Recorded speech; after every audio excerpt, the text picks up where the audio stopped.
Jelasin kalian step by step bagaimana cara untuk ngebuat laporan keuangan yang benar dari 3 perusahaan, ada jasa, dagang, dan manufaktur. Nah, salah satu materinya adalah ngitungin penyusutan ini ya, kita praktek memang dari awal di situ.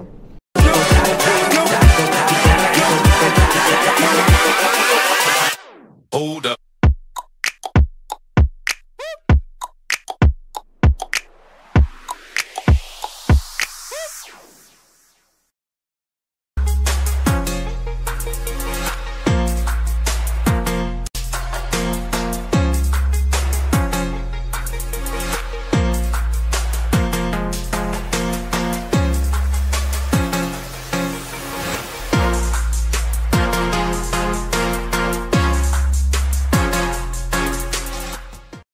Halo teman-teman semua, kembali lagi nih dengan Ica di sini. Apa kabar? After few weeks kita masih belum bisa posting, sekarang kita posting ya teman-teman. Pada kesempatan kali ini kita akan ngebahas mengenai gimana sih caranya untuk menghitung penyusutan aset tetap dengan metode garis lurus ya. Metode ini sering banget loh dipakai oleh banyak perusahaan, kayak like 99% ya perusahaan di Indonesia itu melakukan metode penyusutannya dengan garis lurus ini. Nah, gimana sih caranya dan apa sih metode garis lurus ini? Yuk kita perhatikan share screen-anku ya. Oke teman-teman, metode garis lurus ini memang pada dasarnya adalah kita membebankan biaya penyusutan dengan sama rata sesuai dengan masa manfaatnya. Jadi kayak misalnya nih ya, kita ada belanja aset tetap mobil, harganya 500 juta. Mobil itu disusutkan dalam waktu 8 tahun ya, masa manfaatnya 8 tahun sesuai dengan ketentuan fiskal. Setelah ini nanti aku akan kasih spill ke kalian ketentuan fiskal itu seperti apa ya setelah ini. Nah, dari 500 juta itu kan masa manfaatnya 8 tahun ya, berarti dalam 1 tahun itu dia mendapatkan tarif penyusutan sebesar 12,5%. Sehingga dalam 1 tahun ya kita hitung aja 12,5% kita kalikan dari 500 juta itu, dan itu akan terus-terusan, tidak ada naik turun, dia tetap. Jadi yang bisa kita biayakan beban penyusutannya itu bakalan sama dari tahun ke tahun, yaitu 12,5%. Sama seperti grafik ini ya teman-teman, metode garis lurus tuh seperti itu. Itu paling gampang sekali memang ya. Nah, sekarang aku mau tunjukkan ke kalian bagaimana cara untuk perhitungannya.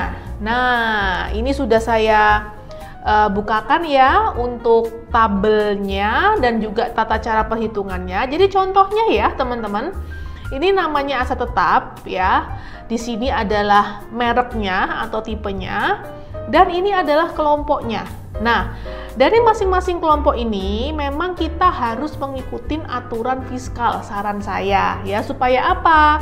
Kita tidak lakukan lagi yang namanya koreksi fiskal di akhir tahun. Cuman kalau nanti perusahaan dari teman-teman semua memiliki kebijakan masa manfaat yang berbeda, it's okay ya, itu murni tergantung kebijakan perusahaan masing-masing. Cuman kalau memang nanti beda dengan aturan fiskal, akhirnya nanti kalian harus rekonsiliasi fiskal dulu ya. Oke, contohnya ya ini. Tahun perolehannya dia di 2020 ya, dan macam-macam ini. Nah, di sini adalah informasi yang paling penting, masa manfaatnya. Ya, kayak misalnya kendaraan itu kalau fiskal dia 8 tahun. Lalu untuk bangunan permanen ya itu 20 tahun, dan untuk peralatan dia adalah 4 tahun. Nah, masa manfaat itu mempengaruhi tarif penyusutannya atau tarif depresiasinya. Kalau 8 tahun ya berarti 100% kita bagi 8, which mean biaya penyusutan dalam 1 tahun itu di angka 12,5% ya. Begitu pula yang 20 tahun, 100% dibagi 20, jadi 1 tahun itu 5%. Sama juga 4 tahun ya, 1 tahun adalah 25%. Lalu di tabel kolom yang harga perolehan ini kalian juga harus isi ya teman-teman, di sini harga perolehannya. Dan selanjutnya kita hitung dulu yang namanya akumulasi penyusutan saldo awal. Kenapa? Karena kan ini kita ngelihatnya pembebanannya itu untuk tahun 2021 ya teman-teman ya, di 2021, sehingga pastilah ada saldo awal akumulasi penyusutannya. Nah, saldo awal akumulasi penyusutan itu dari mana? Ya dari tahun perolehannya ya, udah berapa tahun sejak tahun 2022. Sorry, tadi kita menghitung penyusutan saldo awal per tahun 2022 ya, 1 Januari 2022. Artinya untuk kendaraan yang perolehannya di tahun 2020, dia kan udah 2 tahun, berarti 20, 21. Jadi 2 tahun ya. Sehingga akumulasi penyusutannya adalah tarif depresiasi kita kalikan dengan harga perolehan dan kita kalikan 2 tahun gitu ya. Nah, kita samakan semua tergantung ya dengan tahun perolehannya. Kayak ini contohnya nih 2019, berarti dia kalikan 3 karena dia udah kepake 3 tahun ya. Kalau 2018 berarti kita kalikan 4 karena dia udah kepake 4 tahun, dan begitulah seterusnya. Selanjutnya, untuk menghitung biaya penyusutan tahun berjalan yang tahun 2022 ya, ini sampelnya 2022. Nah, caranya gimana? Gampang banget, kalian tinggal kalikan aja tarifnya 12,5%, kita kali 20 juta harga perolehannya, kita bagi 12 sehingga kita tahu nih tarif penyusutan per bulannya itu berapa ya. Kita copas semua ya sampai dengan akumulasi saldo akhir, dan nanti ada nilai bukunya. Nilai buku ini adalah harga perolehan kita kurangin dengan akumulasi penyusutan saldo akhir ya. Kalau saldo akhir ini dapat dari mana? Ya saldo awal ditambah beban penyusutan tahun berjalan. Gitu ya teman-teman. Format ini bisa kalian dapatkan ketika kalian follow Instagramnya Accounting Hack. Di situ kita ada e-course ya terkait dengan jago laporan keuangan, jago membuat laporan keuangan. Di sana kita jelasin kalian step by step bagaimana cara untuk ngebuat laporan keuangan yang benar dari 3 perusahaan, ada jasa, dagang, dan manufaktur. Nah, salah satu materinya adalah ngitungin penyusutan ini ya. Kita praktek memang dari awal di situ. Oke, selanjutnya tadi kan saya sudah janji ya mau spillkan ke kalian bagaimana sih caranya untuk menghitung atau untuk menentukan masa manfaat menurut fiskal ya.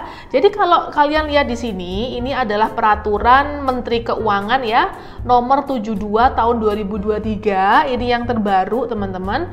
Nah, di sini ada aturannya sudah ya, bahwa untuk penyusutan ya, itu kita beda-bedakan dengan 2 kelompok ya, ada bukan bangunan dan ada bangunan. Nah, bukan bangunan itu juga dibagi menjadi 4, kelompok 1, 2, 3, 4 ya. Nah, lalu kita ada masa manfaatnya. Jadi kita ikutan ini aja teman-teman.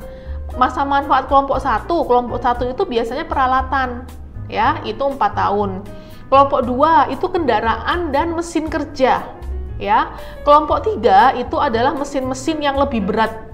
Dan kelompok 4 itu mesin-mesin yang jauh lebih berat. Jadi di sini itu sudah diatur teman-teman ya, yang harta-harta yang termasuk kelompok 1, termasuk kelompok 2, termasuk kelompok 3, itu semua bisa kalian lihat di sini. Nanti kalian baca sendiri ya di sini untuk peraturan Menteri Keuangannya. Nah, ini kalian bisa lihat contohnya aja ya, ini lampirannya.